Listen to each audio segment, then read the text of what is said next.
Cheque bounce होना एक बहुत ही आम बात है ना। लेकिन सोचिए, अगर हम कहें कि सुप्रीम कोर्ट के एक हालिया फैसले ने इस पूरी कहानी को ही बदल दिया है, खासकर उन लोगों के लिए जिन्हें न्याय नहीं मिल पा रहा था। चलिए समझते हैं कैसे। तो चलिए देखते हैं कि इस पूरे मामले में क्या क्या हुआ, बिल्कुल स्टेप बाय स्टेप। तो ये सारी कहानी शुरू होती है एक फाइनेंशियल कंपनी सेलेस्टियम फाइनेंशियल के साथ। इनके साथ वही हुआ जो बहुत से बिजनेसेस के साथ होता है। सेलेस्टियम फाइनेंशियल ने कई लोगों को लोन दिए थे, लेकिन जब रीपेमेंट का टाइम आया तो उन्हें मिले चेक बाउंस हो गए। और रकम छोटी मोटी नहीं थी, 62 लाख रुपए से भी ज्यादा। ये टेबल देखिए, इसमें साफ साफ दिख रहा है कि कैसे एक के बाद एक 5 अलग अलग चेक बाउंस हुए, और वजह फंड्स इनसफिशिएंट, मतलब खाते में पैसे ही नहीं थे। अब सेलेस्टियम फाइनेंशियल ने कानून का रास्ता अपनाया, जैसा कोई भी करेगा, लेकिन उनकी न्याय की तलाश एक दीवार से जा टकराई।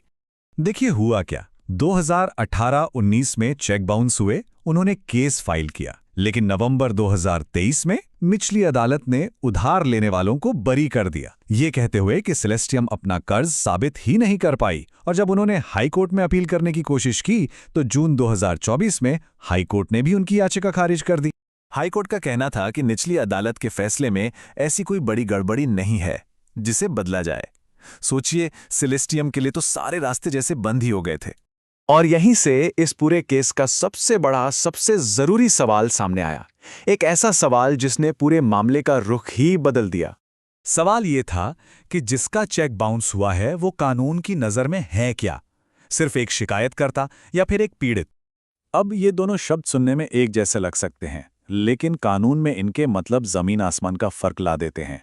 अगर कोई सिर्फ एक शिकायत करता है तो उसे अपील के लिए हाई कोर्ट से स्पेशल लीव यानी एक खास इजाजत लेनी होगी।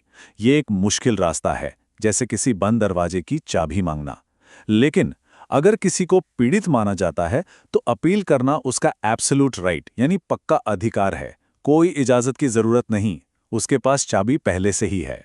और देखिए, कानून में पीड़ित की परिभाषा क्या है, साफ लिखा है, ऐसा कोई भी व्यक्ति जिसे किसी एक्ट की वजह से कोई हानि या चोट हुई हो।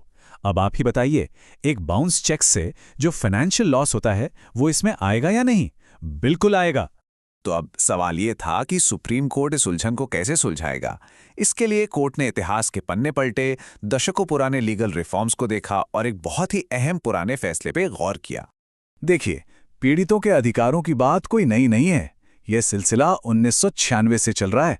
लॉ कमीशन की रिपोर्ट, फिर 2003 में जस्टिस मालेमत कमेटी, फिर 2007 में माधव मेनन कमेटी, सबने विक्टिम्स के अधिकारों को मजबूत करने की बात कही। और इसी का नतीजा था 2009 का वो बड़ा कानूनी बदलाव, जिसने पीड़ितों को अपील करने का एक स्टैट्यूटरी राइट दिया। लेकिन मामला इतना सीधा भी नहीं था। कोर्ट ने 2019 के एक बहुत ही दिलचस्प केस मल्लिकार्जुन कुडागली को फिर से देखा। दिलचस्प इसलिए क्योंकि उस केस में सुप्रीम कोर्ट के ही 2 जजों की राय इस मुद्दे पर बिल्कुल अलग-अलग थी। एक तरफ थे जस्टिस लोकर, जिनका मानना था कि पीड़ित का अपील करने का अधिकार बिल्कुल साफ और एब्सोल्यूट है, कानून में कोई स्पेशल लीव की जरूरत नहीं लिखी है। वहीं दूसरी तरफ थे जस्टिस दीपक गुप्ता, जिनका कहना था कि नहीं, हमें इसे बैलेंस करना होगा, पीड़ित को इतने अधिकार नहीं दे सकते कि बेमतलब के केस बढ़ जाएं। तो एक तरफ इतिहास, दूसरी तरफ जजों के बीच मतभेद।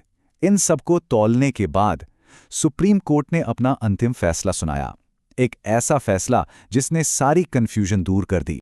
और फैसला ये था, चेक बाउंस के मामले में शिकायत करने वाला सिर्फ शिकायतकर्ता नहीं बल्कि एक पीड़ित है, और इसलिए उसे बरी किए जाने के फैसले के खिलाफ अपील करने का पूरा अधिकार है। तो अब न्याय का रास्ता कैसे दिखता है? बहुत सीधा।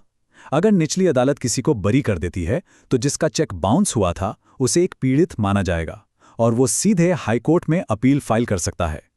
कोई स्पेशल लीव की जरूरत नहीं। वो सबसे बड़ी कानूनी रुकावट अब हट चुकी है। और सुप्रीम कोर्ट के इस कोर्ट में इस पूरे फैसले का दिल छिपा है। कोर्ट कहता है कि एक पीड़ित का अधिकार एक दोषी ठहराए गए अभियुक्त के अधिकार के बराबर होना चाहिए। मतलब अगर एक दोषी अपनी सजा के खिलाफ अपील कर सकता है तो एक पीड़ित भी इंसाफ के लिए उतनी ही आसानी से अपील कर पाना चाहिए। न्याय का तराजू अब जाकर बराबर हुआ है। तो ये फैसला सिर्फ एक लीगल टेक्निकलिटी नहीं है, ये हमारे day to day business, financial dealings और भरोसे पर बहुत गहरा असर डालेगा। और ये हमें एक बड़े सवाल के साथ छोड़ जाता है कि पीड़ितों को मिला ये मजबूत अधिकार आने वाले समय में फाइनेंशियल अकाउंटेबिलिटी और कमर्शियल ट्रांजैक्शंस में विश्वास को कैसे नया आकार देगा।